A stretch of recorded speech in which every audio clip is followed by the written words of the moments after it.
The Occupy Wall Street movement resonated deeply with people throughout the world, and we were all astonished to see thousands of people turn out in cities all over the world with their hand-lettered signs, filling public squares, supporting the youthful protesters' indignation and outrage at a world in which the bankers and rich owned the world, and by the politicians in which the top 1% own more than the 90% at the bottom, in which a generation of youth, young people around the world faces the prospect of joblessness and precarity, while the market-driven ecological destruction is wiping out their future. Well, the Occupy protesters intuitively felt that the problem is not just this or that it could be solved with some reform or other. It's the whole system. And it's stacked against the 99%. And they're right. Yet critics ask them, okay, well, what's your alternative? What's this other world you're talking about? Well, we eco-socialists have given some thought to this question. We don't claim to have all the answers, and we don't agree about everything, but we have a start. But this has to be the work of a world of creative people, not just a handful, a broad collective effort, and we want you all to join us in this. But we have to start somewhere. Chris Williams and Joel Cavell, who you'll hear later, have written excellent books on this, and I recommend people read them. I'm going to state the case a little bit differently and try to be as succinct as I can.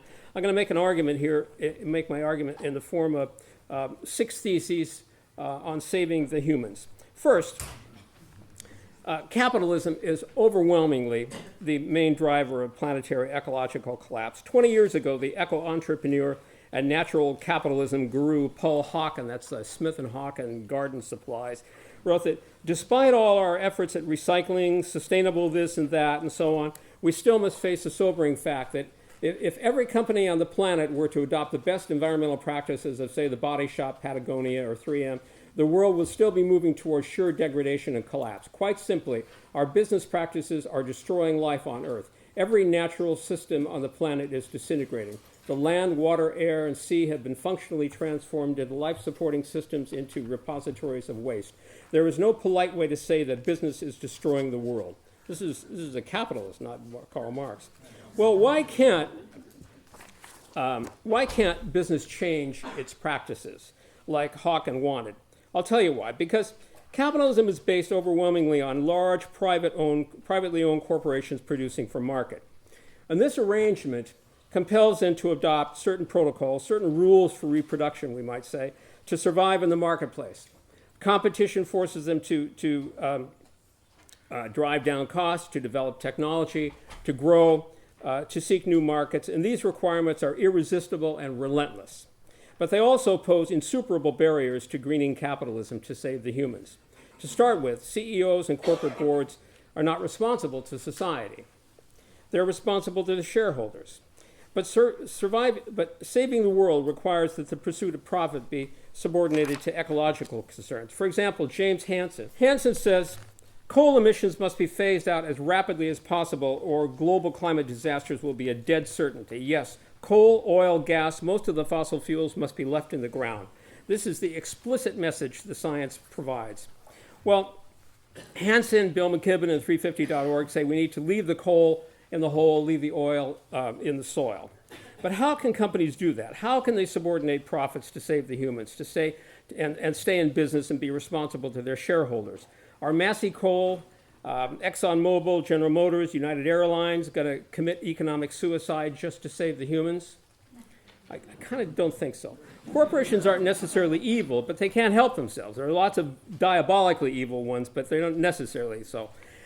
They're just doing what they're supposed to do to save for their shareholders. Shell Oil can't help but loot Nigeria and the Arctic and cook the climate. IKEA can't help but level the forests of Siberia and Malaysia to feed the Chinese mills building its flimsy disposable furniture. IKEA is the 3rd largest consumer of lumber in the world. Apple can't help it if the cost of extracting the rare earths it needs to make its millions of new iThings each year is the destruction of the eastern Congo, violence, rape, slavery, forced induction of child soldiers, pygmies, and other Congolese. I used to work in that area, so I know something about it, along with the poisoning of local waterways. Monsanto, DuPont, Syngenta, Bayer, Crop Science have no choice but to wipe out small farmers and extinguish crop diversity to secure their grip on the world's food supply while drenching the planet with their hideous Roundups and atrazines and so on. Now, in Adam Smith's day, when the first factories and mills produced pins and hand tools and rolls of cloth by the thousands, capitalists' freedom to make whatever they want to make and sell it didn't matter so much, at least for the environment, because it didn't have so much impact.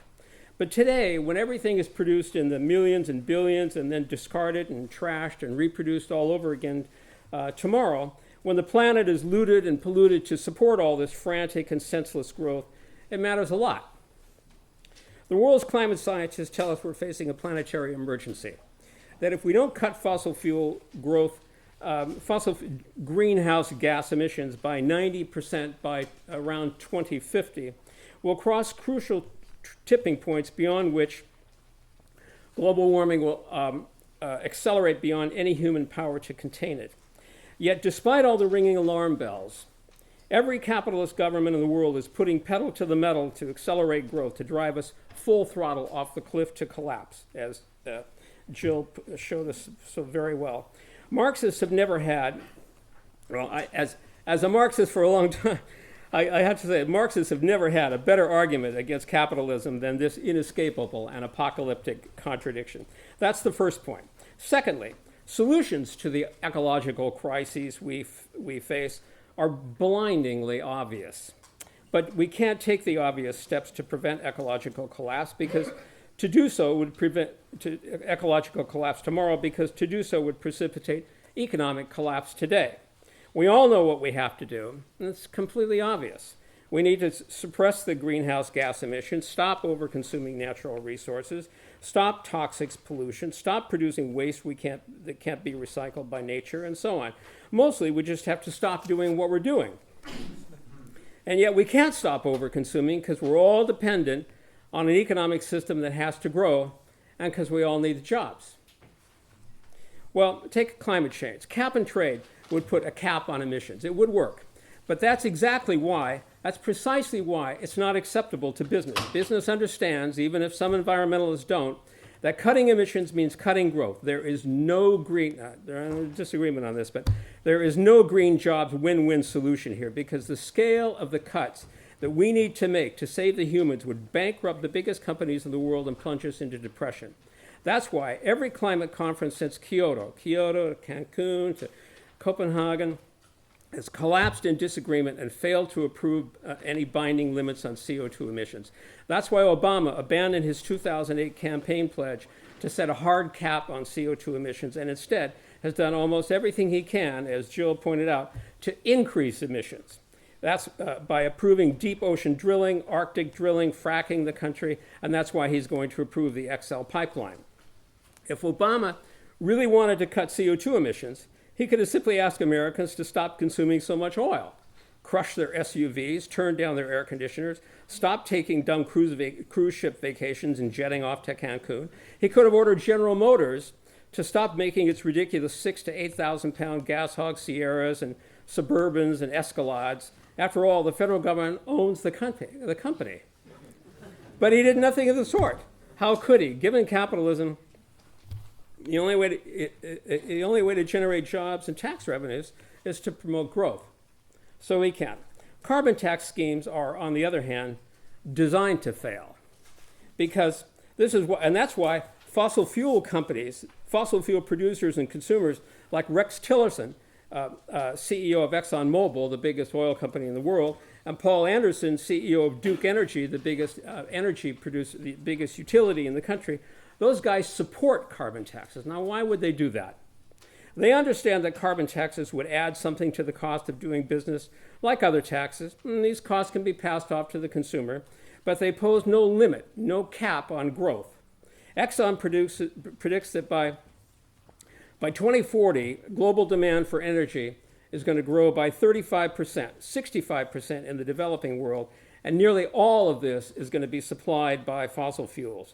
ExxonMobil is not looking to leave that oil in the soil. They are looking to cash in and burn it all as soon as possible for their shareholders.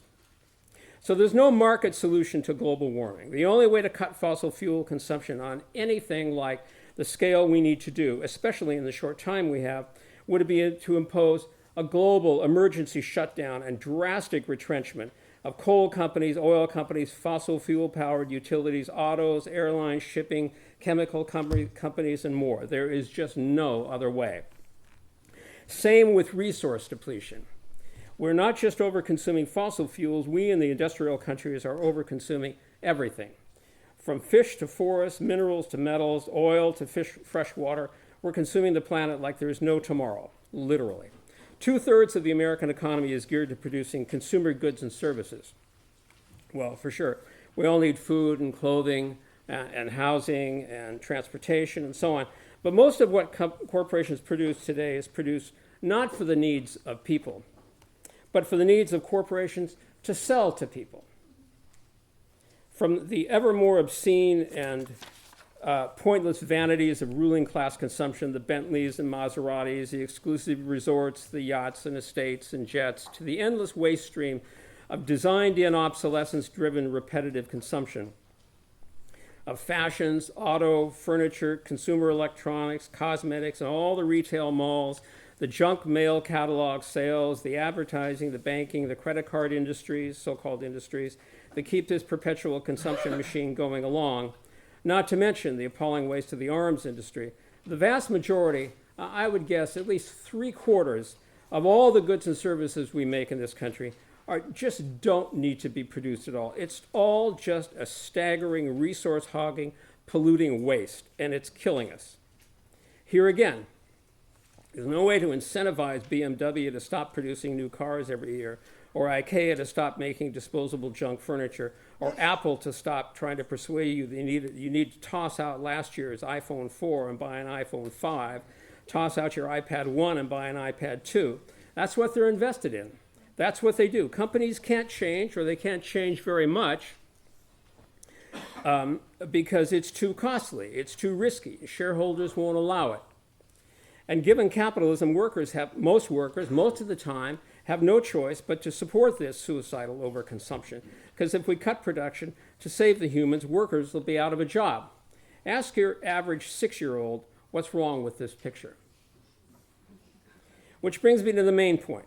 If capitalism can't help but destroy the world, then what choice is there but to nationalize and socialize most of the economy and plan it directly?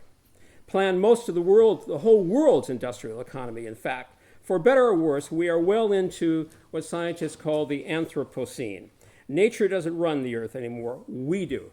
Humans are now the main drivers of climate change, and our actions will determine whether we survive into the next century. So if we really are, after all, just one people on one planet, we need to start acting like it and make conscious collective decisions about how our global economy impacts the natural world. Since the rise of capitalism 300 years ago, more and more of the world has come to be run on the basis of market anarchy, on Adam Smith's maxim that every individual should just maximize their own self-interest, look out for number one, and the public interest, the common good, would take care of itself. Well, it hasn't worked out so well. The problems we face, the problems of planet management, can't be solved by individual choices in the marketplace. They require conscious, rational planning, international cooperation, and collective democratic control over the economy, not market anarchy. We need to prioritize the needs of humanity, the environment, and other species and future generations of all of us. So to save the humans, we'd have to do things like this. We'd have to put the brakes on out-of-control growth, retrench or shut down all kinds of resource-hogging, wasteful, polluting industries, and discontinue certain destructive methods of industrial practice, like industrial agriculture and fishing and logging and so on. We'd have to completely revolutionize production to build products that we do need to be as durable, reusable, rebuildable, recyclable, and shareable as much as possible. We need to steer investments into things society does need, like renewable energy, organic farming, public transportation, public water systems, environmental remediation, public health, quality schools. We'd have to equalize development over the world by shifting resources from the useless and harmful production in the north to develop the South, to build basic infrastructure, sanitation systems, public schools, healthcare, so that people can develop the economies of the South without making all the same mistakes we made here. We need to devise a rational approach to waste and toxics to control and eliminate these as much as possible. And lastly, we need to if we're going to shut down all these unnecessary and harmful industries, we have to be able to provide equivalent jobs for all those displaced workers, not just the unemployment line. So we need an economy of full employment, guaranteed jobs. And the only way to do this is obviously, I think, in a mostly planned, mostly publicly owned economy. This doesn't mean we have to nationalize family farms and farmers markets and artisans and groceries and bakeries and local restaurants and repair shops and workers' co-ops and so forth. I don't think so. Small producers aren't destroying the world, but large-scale corporations are destroying the world. They can't help it. So fourth point, democracy and planning. Lots of people don't like the idea of economic planning. Even many on the left, our anarchist friends.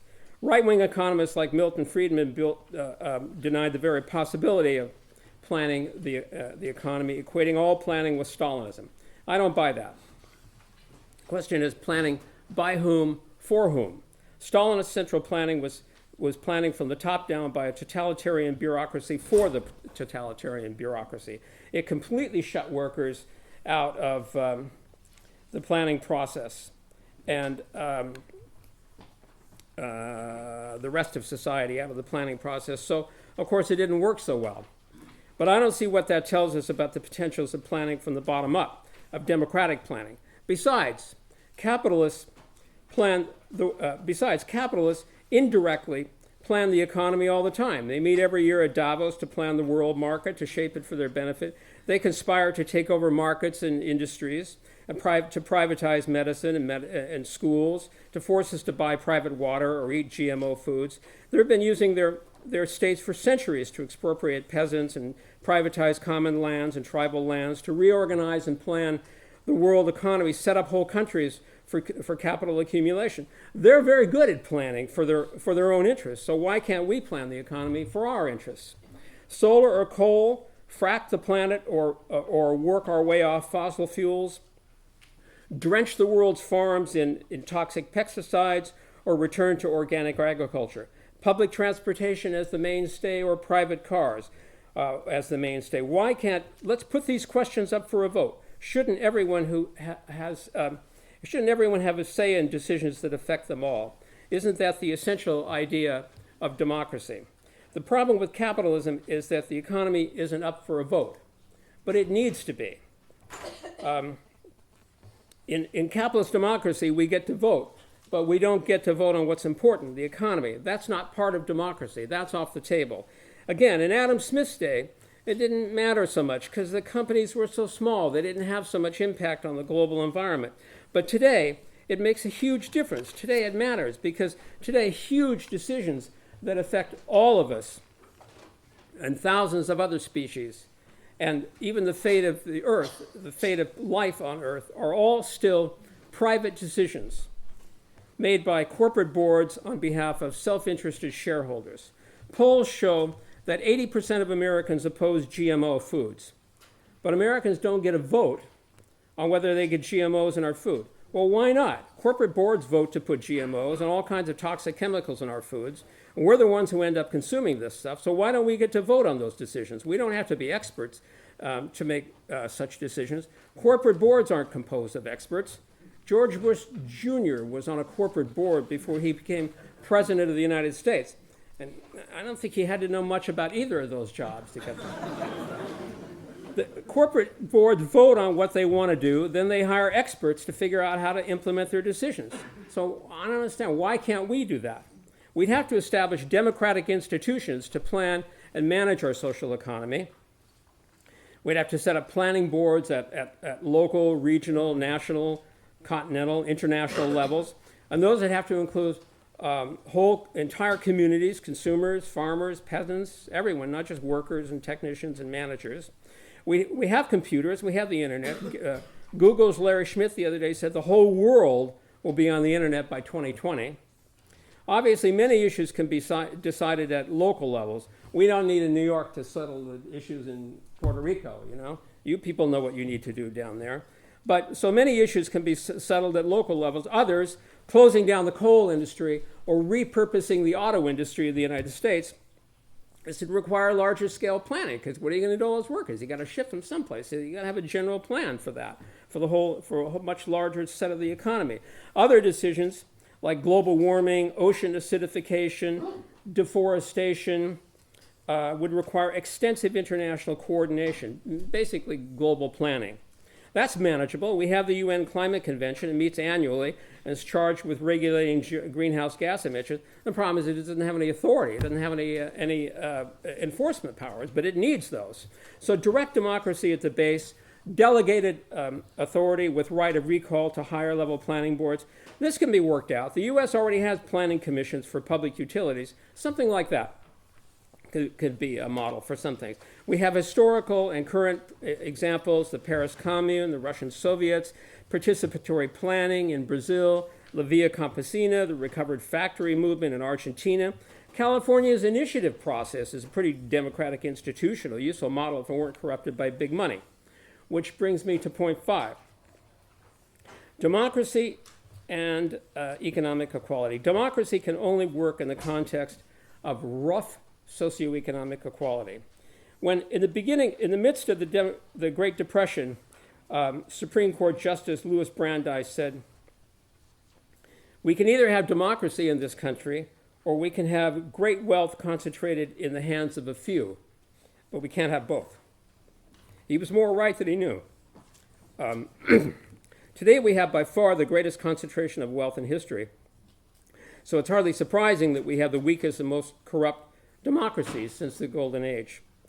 So if we want democracy, we'd have to abolish the great wealth concentrated in the hands of the few. That means abolishing not just private property and the means of production, in large-scale means of production, but also extremes of wealth, exorbitant salaries, great property, and inheritance. Because the only way to prevent corruption in democracy is to make it impossible for people to materially gain by doing so, by creating a society with neither rich nor poor, a society of basic economic equality. Well, does that mean we're all going to have to dress in blue Mao suits and dine in communal mess halls? I don't think so. Lots of studies, I'd mention this one, Wilkinson and Pickett's spirit level have shown that the people are happier, life is better, even under capitalism, they're happier and life is better. There's less crime and violence, fewer mental health problems in societies that are more equal, where income differences are small and concentrated wealth is limited or non-existent. Gandhi was right in saying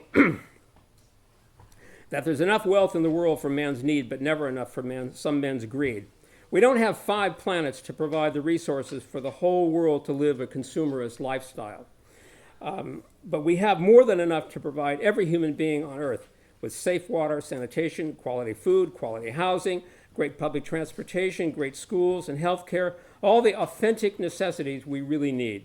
Freeing ourselves from the toil of producing unnecessary and harmful commodities, that 3/4 of production that's all a waste, will free us to dramatically shorten the necessary workday, to build an alternative mode of life, an eco-socialist civilization, and redefining the meaning of a standard of living to connote a way of life that's actually richer while consuming less. In a society where we can all easily secure our necessities and all live comfortably, in which we're all guaranteed employment and a basic income, we can all realize our fullest potential instead of wasting our lives in mindless drudgery for some company and going shopping in our spare time. Artists can do art instead of advertising. Carpenters like myself can build great housing for people who need it instead of mansions for those who already have too much. Scientists and inventors can build a better world instead of trivial doodads for the next iPhone. Wall Street bankers can give up a life of crime and work at...